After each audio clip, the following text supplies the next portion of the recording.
أعوذ بالله من الشيطان الرجيم بسم الله الرحمن الرحيم وَلَقَدْ خَلَقْنَاكُمْ ثُمَّ صَوَّرْنَاكُمْ ثُمَّ قُلْنَا لِلْمَلَائِكَةِ اسْجُدُوا لِآدَمَ فَسَجَدُوا إِلَّا إِبْلِيسَ لم یکن من الساجدین۔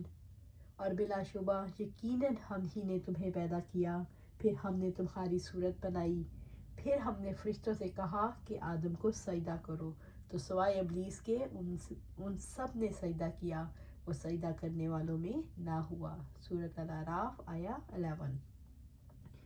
وَلَقَدْ خَلَقْنَاكُمْ، ہم نے تمہیں پیدا کیا، یعنی آدم علیہ السلام کو مادے سے تخلیق کیا، پھر ان سے سب پیدا کیے۔ ثُمَّ صَوَّرْنَاكُمْ، پھر تمہیں صورت عطا کی، یعنی پھر تمہیں بہترین شکل و صورت اور بہترین قد و قامت عطا فرمائی۔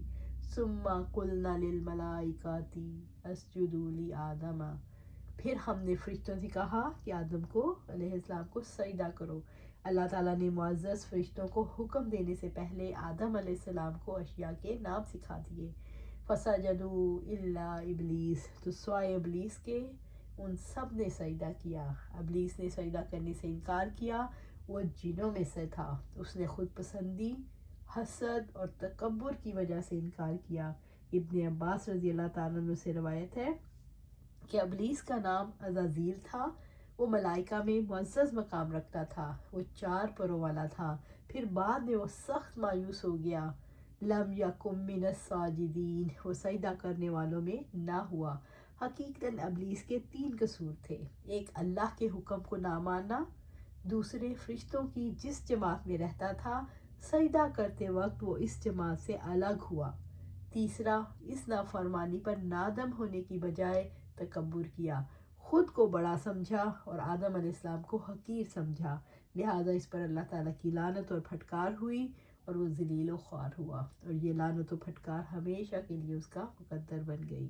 تو ہمیں بھی چاہیے تکبر سے بچیں۔ تکبر ایسا مرض ہے جو انسان کو کہیں کا نہیں چھوڑتا۔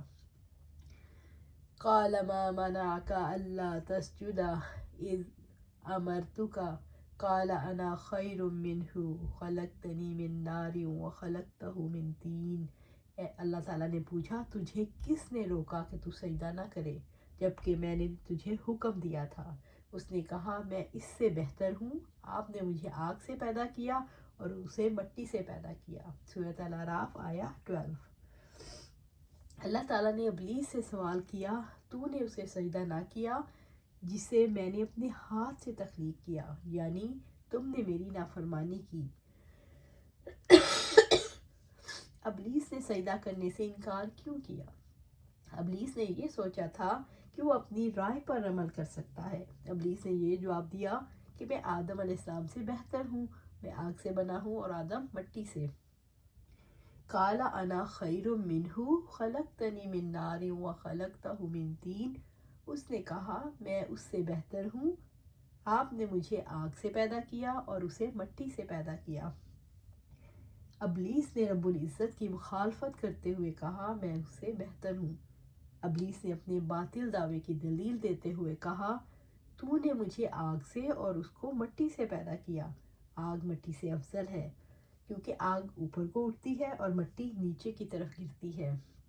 ابلیس نے پیدائش کی بنیاد پر فضیلت کا ثابت کرنے کے لیے یہ دلیل دی۔ ابلیس کا گمان یہ تھا کہ آگ مٹی سے افضل ہے کیونکہ آگ لطیف ہوتی ہے اور مٹی کثیف، آگ نیچے سے اوپر کو اٹھتی ہے اور مٹی اوپر سے نیچے کو گرتی ہے۔ آگ اپنی شکل اور رنگ بدل سکتی ہے مگر مٹی میں بغیر محنت شاکا کے یہ صفت پائی نہیں جاتی۔ اسے ظاہری برتری کے بعد اگر نتیجہ دیکھیں تو آگ ہر چیز کو جلا کر فنا کر دیتی ہے، جبکہ مٹی سے نباتات یا ہر قسم کے پھل، غلے اور درخت پیدا ہوتے ہیں۔ آگ کی طبیعت میں سرکشی ہے، مٹی کی طبیعت میں انکساری اور تواضع ہے۔ اسی آگ کی فطرت کی بنا پر ابلیس نے اللہ تعالیٰ کی نافرمانی کی اور تکبر کی راہ اختیار کی اور راندۂ درگاہ ہوا۔